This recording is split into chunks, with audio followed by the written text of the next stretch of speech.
All right, so hamstrings. So this one goes out to Brandon, who DM'd me. He said he keeps pulling his hamstring. So, and judging from what I saw on your page, because I checked your page out, you do powerlifting and football. So I have my West Side shirt on today. If you're into powerlifting or you compete or even football, Louis Simmons and West Side, they train actually a lot of football players and athletes. So one of the things that they found is, when you pull your hamstring, it's because it's weak. But one of the things that contributes to a hamstring pull is a weak lower back. So you want to do, and I'm speaking to Brandon, sorry for those of you who might not understand some of the exercises that I'm talking about, but you want to strengthen your lower back. You want to do good mornings. You want to do the GRH, glute ham raises, reverse hypers, RDLs, rack pulls. You want to do all these things to strengthen your lower back and your hamstrings. You also want to incorporate dead bugs, which I actually did the video before this demonstrates how to do dead bugs. So you want to do that and make that part of your warm up. And you want to do box squats. I don't know if you're doing that or if that's incorporated in your workout regime, but you definitely want to incorporate it. You want to do low box squats if you can. If it becomes too difficult for you, then you want to start with a parallel and kind of work your way down. You want to fight for a vertical shin, okay? So meaning like your knee and your ankle should be aligned. So you definitely want to incorporate those exercises, those strength exercises into your program. When you pull a muscle, it's because you have, it's due to imbalances that you have in your body. So you have tight hips, strong quads, and then weak hamstrings. But just because you have tight hips does not mean that they are strong. So if you've never done box squats before and you go to try them, they're very humbling and they will definitely expose all your weaknesses. So I definitely encourage you to incorporate that from the strengthening aspect. To try to build your hamstrings and make them stronger, because everything we do is in a linear plane and it's a frontal plane. We're going this way. Nobody really works the posterior chain. So definitely try those exercises. I'm pretty sure if you're into powerlifting, you're familiar with good mornings and the glute ham raise. If not, then you can DM me and I'll send you some stuff on that.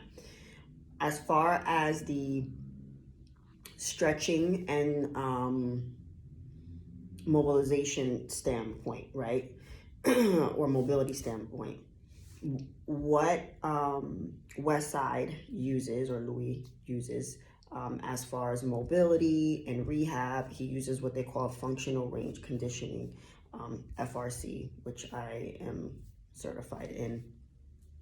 And I'm going to show you some stretches that you can do for your hamstring, but it's not more so stretches. You are stretching the muscle, but you're also strengthening it. So the reason why we also get injuries is because the tissue cannot handle the load or the force that is brought upon it. So you want to work in those positions and try to strengthen as many positions as possible. So I'm going to show you some that you can do. Again, this is something that Westside uses. Louis Simmons has a master FRC instructor on his staff, and they actually use this at the gym. So I'm going to show you a couple that you can do. The first one is eccentric, so it's just like a basic stretch for your hamstrings, but it's a neural grooving stretch. So we're going to do basically what is called is pails and rails. I don't want to get into the technical part of it, but I'm just going to show you how to do it. And then I'm going to show you how to, that's working your hamstring from a long position, and then we're going to work your hamstring from a short position. Okay. So the first one, this is the long position, the eccentric. So you're going to put your foot on something, whether it be a step or a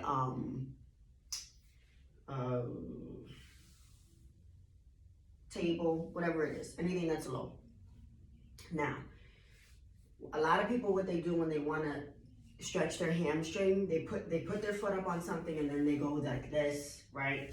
And when you start to feel a pull underneath the knee in here, what you're essentially doing is working or stretching the sciatic nerve. Well, not stretching, but aggravating it. So you want to stay away from that.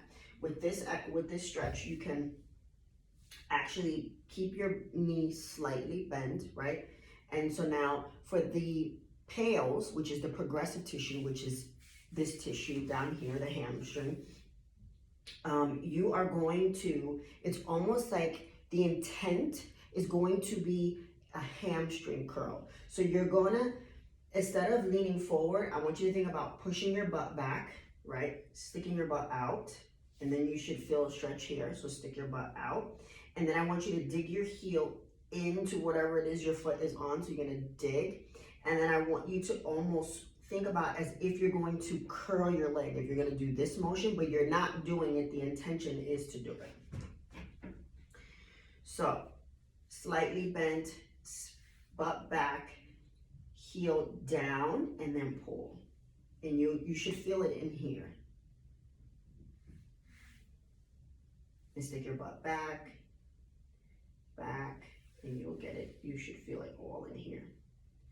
Now, the other way that you can do it is the regressive tissue. The shortened tissue is like a leg extension. So basically what you're gonna do is almost push down, right? But think about flexing the quad and then sticking your butt back.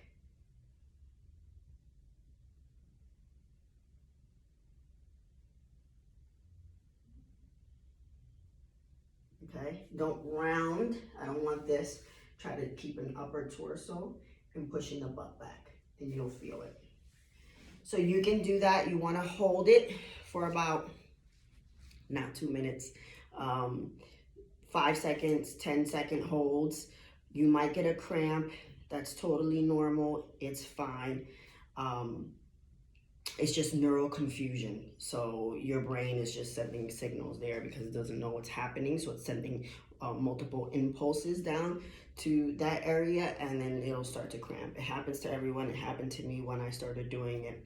The next one, which is a very important one, which you should be incorporating because this is what's going to actually help you prevent injury, is working it in a short range motion. So we're going to do what is called passive range holds. And you're going to do this for 10 seconds. So I'm going to show you what that looks like.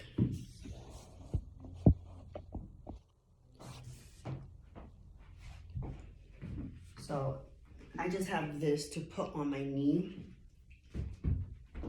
and then this is, we're gonna do something else with that, but anyway.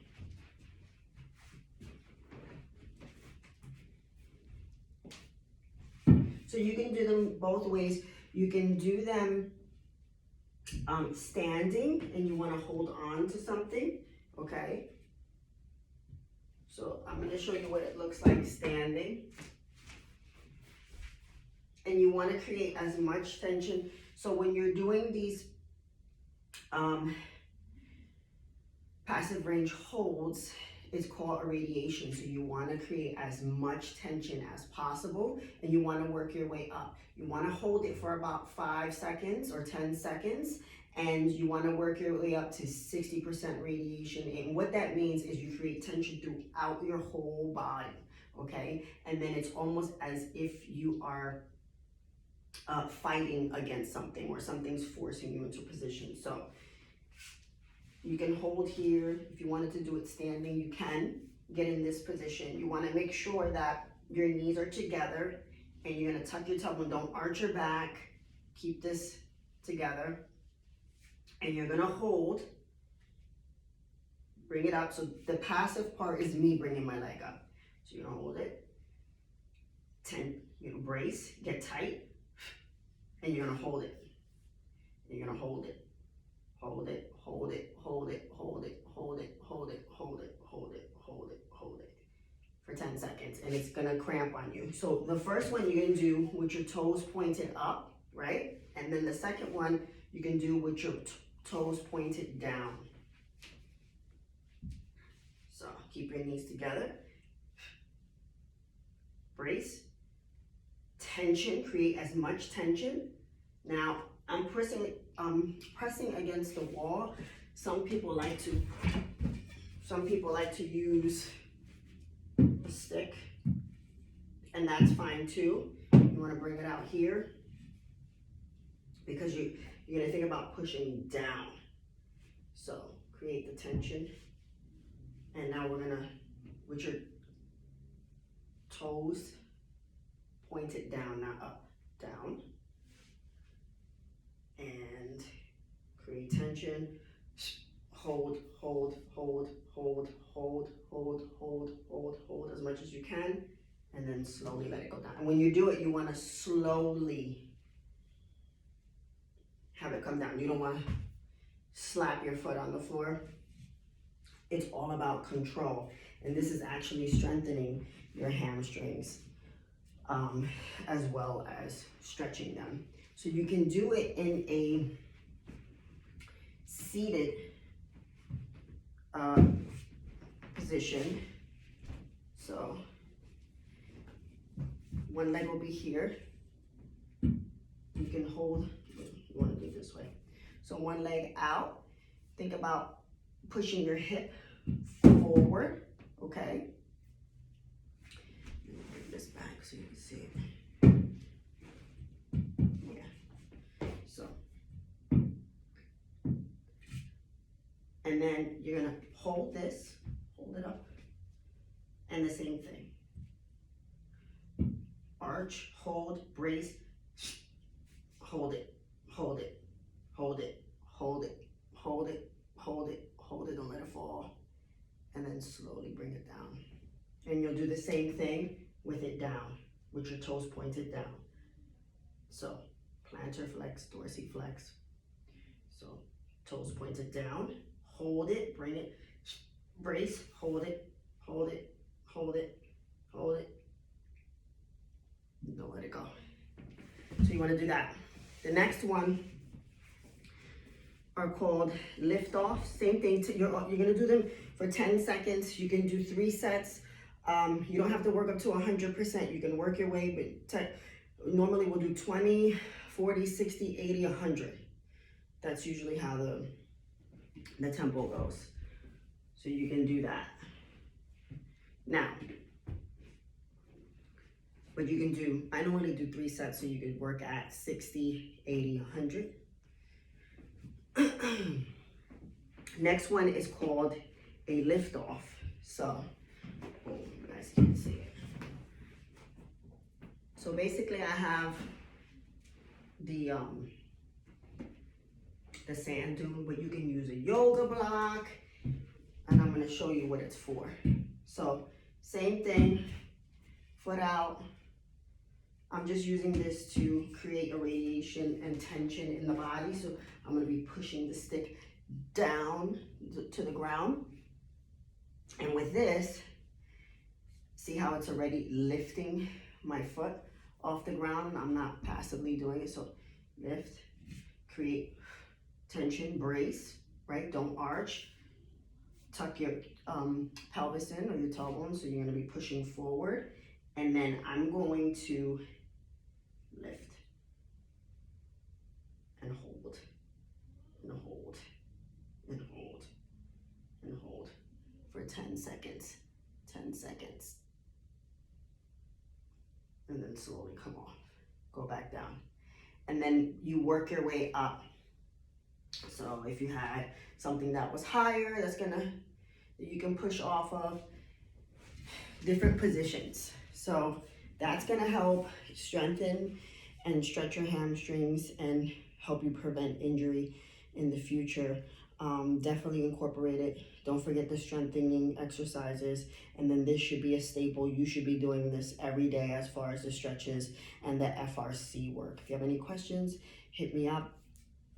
As always, vessels and blessings, and stay home.